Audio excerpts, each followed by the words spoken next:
नमस्कार दोस्तों, मैं जय गुप्ता आरपीएफ एलडीसी रूल 70-72 के एग्जाम सीरीज में आपका स्वागत करता हूं। पिछले वीडियो में हमने आरपीयूपी एक्ट के संपूर्ण धाराओं के बारे में सूक्ष्म अध्ययन किए थे। इस वीडियो में आरपीयूपी एक्ट से संबंधित कुछ एनालिसिस बेस्ड वस्तुनिष्ठ प्रश्नों को उत्तर सहित दिया गया है, जिससे आपको अपनी तैयारी में सहायता मिल सकती है। अगर इस वीडियो का ऑडियो फॉर्मेट में सुनना चाहते हैं तो प्ले स्टोर से खबरी ऐप डाउनलोड करें तथा चैनल में आरपीएफ एलडीसी एग्जाम बाय जय गुप्ता को सर्च करें। विषयवार इस परीक्षा से संबंधित सारे विषयों के बारे में सूक्ष्म अध्ययन के साथ साथ प्रश्नोत्तर भी दिए गए हैं। आपके सुझाव व निर्देश अपेक्षित हैं। तो टाइम लॉस न करते हुए हम अपने प्रश्नों की तरफ चलते हैं। तो सबसे पहला प्रश्न है, आरपीयूपी अधिनियम के तहत अपराध समझौता योग्य है या नहीं। तो देखते हैं इसमें ऑप्शन कौन कौन से दिए हैं। क दिया है हाँ, ख में है नहीं, ग में अपराध की प्रकृति के ऊपर है और घ है क और ग दोनों। तो इस प्रश्न का सही उत्तर होगा नहीं। आरपीयूपी अधिनियम के तहत अपराध समझौता योग्य नहीं है। प्रश्न संख्या 2 है, जांच पूरी होने के बाद क्या दायर करना होता है। ऑप्शन दिया हुआ है क चार्जशीट, ख शिकायत, ग जमानत के लिए प्रत्यावेदन और घ दिया है क और ग दोनों की प्रक्रिया की जाएगी। तो इस प्रश्न का सही उत्तर है शिकायत दर्ज की जाती है। जांच पूरी करने के बाद शिकायत दर्ज की जाती है। अगले प्रश्न की तरफ चलते हैं। अगला प्रश्न कह रहा है, आरपीयूपी अधिनियम के तहत अपराध के संबंध में जांच करने वाला एक जांच अधिकारी कौन सा अधिकारी नहीं है। यानी कि जो जांच करता है उस अधिकारी को किस रूप में नहीं जानते हैं। तो इसके ऑप्शन में दिया है क यानी कि 1 अन्वेषण अधिकारी, 2 दिया है जांच अधिकारी, 3 दिया है शिकायतकर्ता और चौथा दिया है इन्वेस्टिगेशन ऑफिसर। तो इसमें सही इसका उत्तर है ऑप्शन नंबर 2 यानी कि जांच अधिकारी। इस अधिनियम के तहत अपराध के संबंध में जो जांच करने वाला अधिकारी है उसको जांच अधिकारी न कहते हैं, इसको अन्वेषण अधिकारी के रूप में जाना जाता है। अगला प्रश्न है, सभी अधिकारी आरपीयूपी अधिनियम में जांच अधिकारी की सहायता करेंगे। तो इस अधिनियम के धारा 12 में हम लोगों ने पढ़ा है कि सभी गवर्नमेंट अधिकारी तथा ग्राम अधिकारी इस अधिनियम के अंतर्गत जांच अधिकारी की सहायता करेंगे। तो देखते हैं इसमें ऑप्शन कौन कौन सा है। सभी, पहला दे रहा है सभी व्यक्ति जो स्वतंत्र गवाह के रूप में नामित हो। ऑप्शन नंबर 2 दिया है सभी सरकारी व ग्राम अधिकारी, 3 दिया है शिकायतकर्ता और ऑप्शन नंबर 4 है कोई नहीं। तो इस प्रश्न का सही उत्तर है सभी सरकारी व ग्राम अधिकारी। धारा 12 में, इस अधिनियम के धारा 12 में ये दिया गया है।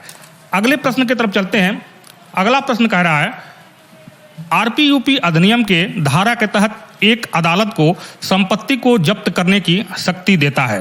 तो इस अधिनियम के धारा 13 में उल्लेख है कि संपत्ति अथवा इस अधिनियम के अपराध में शामिल वाहनों का समअपहरण करने की अदालत की शक्ति के बारे में दिया गया है।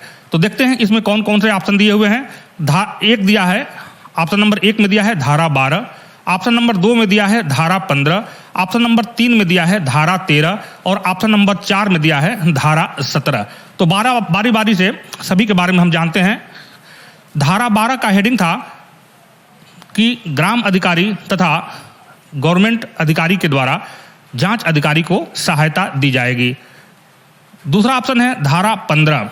तो धारा 15 में दिया गया है कि इस अधिनियम के जो कानून जम्मू कश्मीर में प्रचलित नहीं है उनके प्रति निर्देशों का अर्थ लगाना।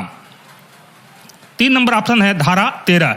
तो धारा 13 में दिया है यानों आदि के समअपहरण के आदेश की न्यायालय की शक्ति और चौथा ऑप्शन दिया है धारा 7। तो धारा 7 दे रहा है कि गिरफ्तारी के बाद की प्रक्रिया, यानी गिरफ्तारी के बाद निस्तारण की प्रक्रिया। तो इस हिसाब से हम इस प्रश्न में देख रहे हैं कि धारा 13 जो कि संपत्ति के समअपहरण के से संबंधित है, इस प्रश्न का सही उत्तर होगा ऑप्शन नंबर 3 यानी कि धारा 13। अगले प्रश्न पे चलते हैं। अगला प्रश्न कह रहा है, एक तलाशी वारंट के लिए एक आवेदन आरपीयूपी अधिनियम के धारा के तहत किया जाता है। तो इसमें देखते हैं प्रश्न को, इसमें ऑप्शन कौन कौन से हैं? धारा 12, धारा 11, धारा 10 और धारा 13। तो धारा 12 में क्या है? धारा 12 में वही है, ग्राम अधिकारी तथा गवर्नमेंट अधिकारी के द्वारा सहायता की अपेक्षा। धारा 11 में दिया गया है तलाशियां और गिरफ्तारियां कैसे की जाएगी। धारा 10 में दे रहा है तलाशी वारंट का जारी किया जाना, और धारा 13 में दिया है कि संपत्ति का समपहरण। तो इस प्रश्न का सही उत्तर है धारा 10। धारा 10 में दिया गया है कि तलाशी वारंट का जारी किया जाना। अगला प्रश्न है, एक व्यक्ति को बुलाने की आवश्यकता नहीं है अगर वह स्वयं दस्तावेज या एक चीज का पेश करे, लेकिन वह दस्तावेज किसके माध्यम से भेज सकता है? तो इसमें ऑप्शन दे रहा है स्वयं, ऑप्शन नंबर 2 दिया है किसी अधिकृत व्यक्ति के द्वारा, तीसरा दिया है डाक के द्वारा, और चौथा दे रहा है टेलीफोनिक मैसेज के द्वारा।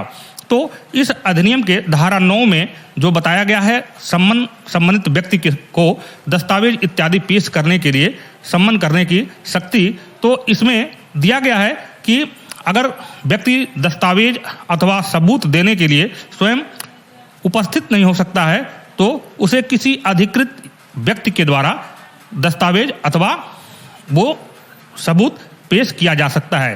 तो इसका सही उत्तर होगा ऑप्शन नंबर 2, किसी अधिकृत व्यक्ति के द्वारा दस्तावेज अथवा सबूत को उपलब्ध कराना। अगला है, आरपीयूपी अधिनियम के तहत जांच के लिए आईपीसी की कौन कौन सी धाराएं लागू होती हैं? तो इसमें देख लेते हैं कौन कौन से ऑप्शन दिए हुए हैं। पहला ऑप्शन दिया है धारा 191 व 228 आईपीसी। दूसरा ऑप्शन है धारा 192 व 228 आईपीसी। तीसरा दिया है धारा 193 व 228 आईपीसी, और चौथा दिया है कोई नहीं। तो इसमें हम ऑप्शन नंबर 2 को देखते हैं। तो 8 में दिया गया है, जो सेक्शन 8 है उसमें दिया गया है कि धारा 193 व 228 आईपीसी के तहत जांच न्यायिक कार्रवाई मानी जाएगी। तो इसके हिसाब से ऑप्शन नंबर 2 यानी कि धारा 91 और 228 लागू होता है। अगला प्रश्न है, आरपीयूपी अधिनियम के किस धारा के अंतर्गत पर्याप्त सबूत होने पर बल का अधिकारी गिरफ्तार व्यक्ति को रिहा कर सकता है? तो ऑप्शन देख लेते हैं। इसके ऑप्शन नंबर 1 में है धारा 8, ऑप्शन नंबर 2 में दिया है धारा 9, ऑप्शन नंबर 3 में दिया है धारा 10 और ऑप्शन नंबर 4 में दिया है धारा 7। तो देखते हैं बारी बारी से कि इसमें सही ऑप्शन कौन सा है। तो ऑप्शन नंबर 1 में दिया है धारा 8।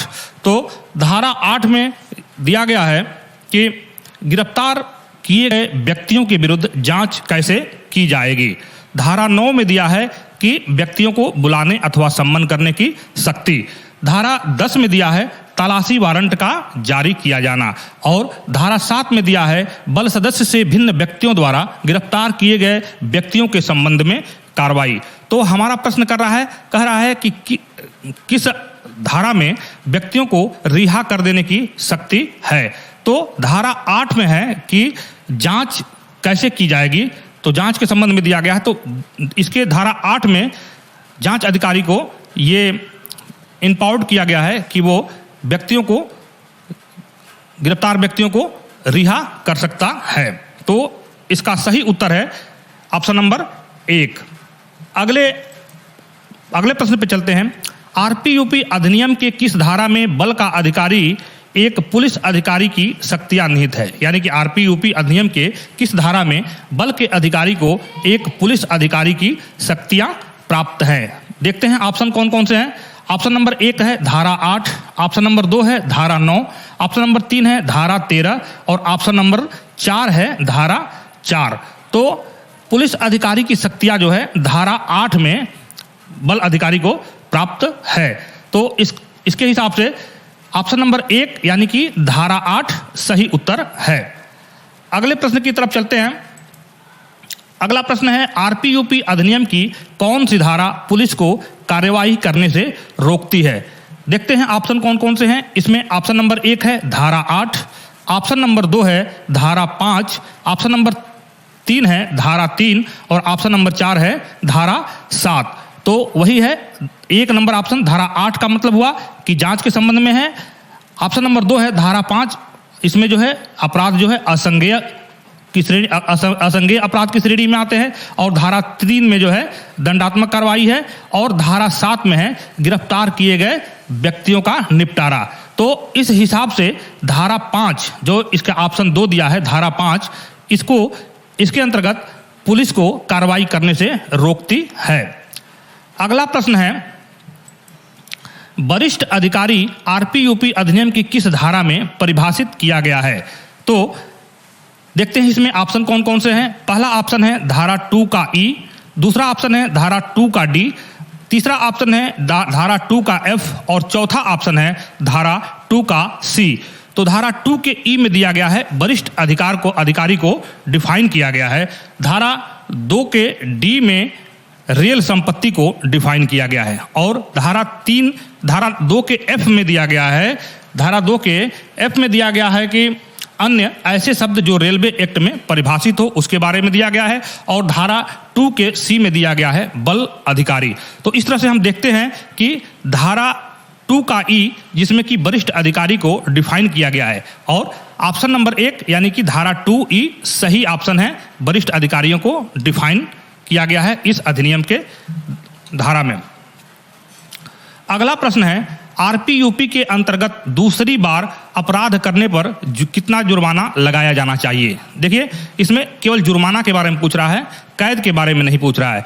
तो पहले अपराध के लिए जो पहला अपराध होता है तो उसके लिए जो है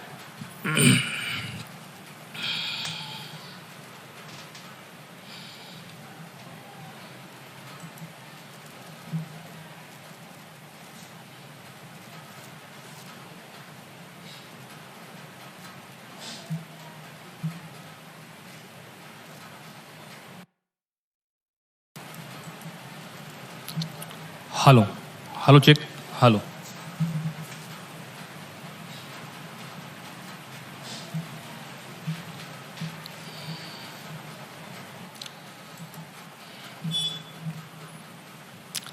अगले प्रश्न की तरफ चलते हैं।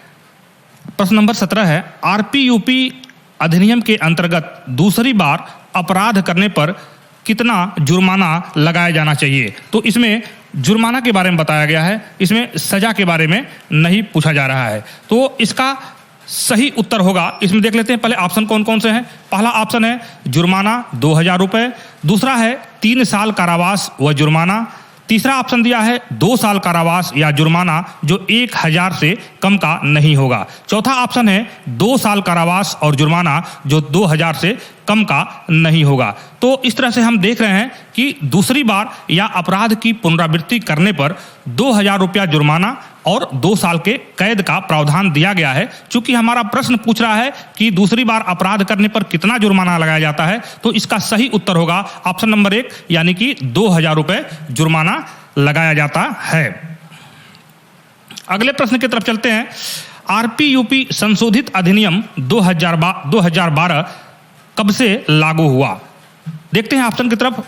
पहला ऑप्शन है दिनांक 25/4/1968, ऑप्शन नंबर 2 है 15/8/2012, तीसरा ऑप्शन है 15/4/2010 और चौथा ऑप्शन है उपरोक्त में से कोई नहीं। तो इस प्रकार हम देखते हैं कि संशोधित अधिनियम 2012 15/8/2012 से लागू है। तो इस तरह हमारा ऑप्शन नंबर 2 सही है। अगले प्रश्न पे चलते हैं। आरपीयूपी अधिनियम के तहत पहले अपराध के लिए न्यूनतम कारावास कितने वर्ष निर्धारित है? तो अभी ये क्वेश्चन आया है, देखते हैं इसमें फिर ऑप्शन कौन कौन से हैं।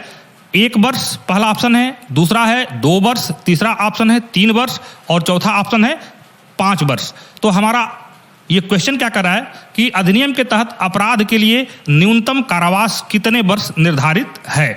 तो अपराध के लिए न्यूनतम कारावास 1 वर्ष निर्धारित है। अगले प्रश्न की तरफ चलते हैं। अगला प्रश्न दे रहा है कि आरपीयूपी एक्ट के किन धाराओं में संशोधन किया गया है? तो जो 2012 का संशोधन हुआ है उसके बारे में पूछ रहा है कि जो 2012 में संशोधन किया गया है तो उसमें से किन किन धाराओं में बदलाव किए गए हैं। तो इसमें देखते हैं ऑप्शन कौन कौन से हैं। नंबर 1 ऑप्शन है धारा 2 और 3 व 12 में। नंबर 2 ऑप्शन है धारा 3 व 4 और 8 में। नंबर 3 ऑप्शन दे रहा है धारा 5, 6 और 3 में। और चौथा ऑप्शन है धारा 3, 4 और 12 में। तो इस प्रकार हम देखते हैं कि 2012 में जो संशोधन हुआ था उसमें धारा 3, 4 और 8 में बदलाव किए गए थे। अगले क्वेश्चन की तरफ बढ़ते हैं। अगला क्वेश्चन कह रहा है कि आपराधिक षड्यंत्र धारा 120A तथा धारा 107 आईपीसी को अवैध कब्जा अधिनियम 1966 के किस धारा में जोड़ा गया था? देखते हैं ऑप्शन कौन कौन है। धारा 1 ऑप्शन नंबर 1 है धारा 3, ऑप्शन नंबर 2 है धारा 5, ऑप्शन नंबर 3 है धारा 4 और ऑप्शन नंबर 4 है विकल्प 1 और 3 दोनों हैं। तो इसमें हम देख रहे हैं कि 120 और 107 आईपीसी को धारा 4 में जोड़ा गया है। 2012 के संशोधन में धारा 4 में जो है 120A और 107 आईपीसी यानी कि आपराधिक षड्यंत्र और दुष्प्रेरण को जोड़ा गया था। तो इस तरह हमारा ऑप्शन नंबर 3 इसका सही उत्तर है। अगले प्रश्न पे चलते हैं। अगला प्रश्न है संपत्ति का आपराधिक दुर्विनियोग तथा चोरी भारतीय दंड संहिता को आरपीयूपी अधिनियम के किस धारा में तथा किस वर्ष जोड़ा गया था? तो देखते हैं ऑप्शन कौन कौन से हैं। इसमें ऑप्शन नंबर 1 है धारा 3 वर्ष 2012, दूसरा है धारा 4 वर्ष 2012 और तीसरा है धारा 8 वर्ष 2012 और चौथा है कोई नहीं। तो इसमें हम देख सकते हैं कि आपराधिक संपत्ति का आपराधिक दुर्विनियोग यानी कि आईपीसी की धारा 403 तथा चोरी यानी 378 को धारा 3 में जोड़ा गया था वर्ष 2000 के अमेंडमेंट में। तो इस तरह से हमारा प्रश्न संख्या विकल्प संख्या 1 इसका सही उत्तर होगा।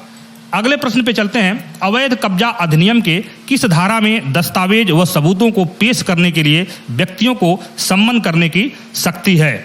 देखते हैं इसमें ऑप्शन कौन कौन से हैं। इसमें ऑप्शन नंबर 1 है धारा 8, ऑप्शन नंबर 2 है धारा 9, ऑप्शन नंबर 3 है धारा 11 और ऑप्शन नंबर 4 है धारा 12। तो धारा 8 में हम लोग पढ़े हैं। धारा 8 में क्या है? धारा 8 में जांच के संबंध में दिया गया है।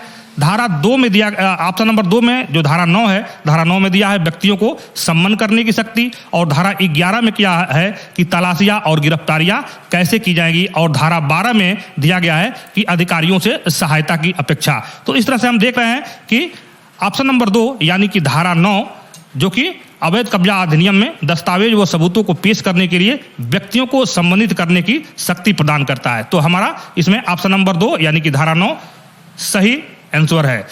अगला प्रश्न है, लास्ट प्रश्न है, रेलवे स्टोर अवैध कब्जा अधिनियम का निरसन कब किया गया यानी उसको समाप्त कब किया गया? देखते हैं इसमें ऑप्शन कौन कौन से हैं। ऑप्शन नंबर 1 है 31/3/1968, दूसरा है 25/4/1966 और तीसरा है 15/4/1963 और चौथा है 31/3/1965।